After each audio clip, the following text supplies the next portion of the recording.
So, getting a lot of the feeling that there's a lot of frustration amongst kind of Trump supporters here. What are you hoping to do to kind of have that frustration change it into kind of resolve in the next 4 years?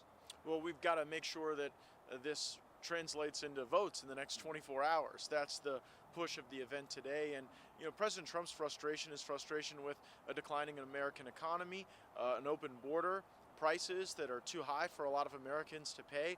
And so you're going to see him attack those problems largely through energy policy initially and tax policy. The Trump tax cuts are due to expire at the beginning of January, and so he'll be working to extend those economic policies that can get America producing and manufacturing again. And what's one thing, I guess everybody's kind of made up their minds so far, but what's one thing that you would say to a Harris voter, an independent voter, that would change their mind?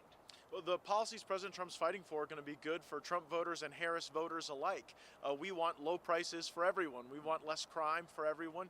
We want a secure border with a reasonable immigration system so that our country can prosper. Make America Great Again is a very unifying message because there's part of America's success available to all Americans, and we hope folks would join us in that endeavor. Absolutely. Cool, absolutely. And then how do you hope to be a part of you personally know your representative. Yes. How do you hope to be a part of potentially the next Trump presidency, the next Harris presidency, to really drive the policy home?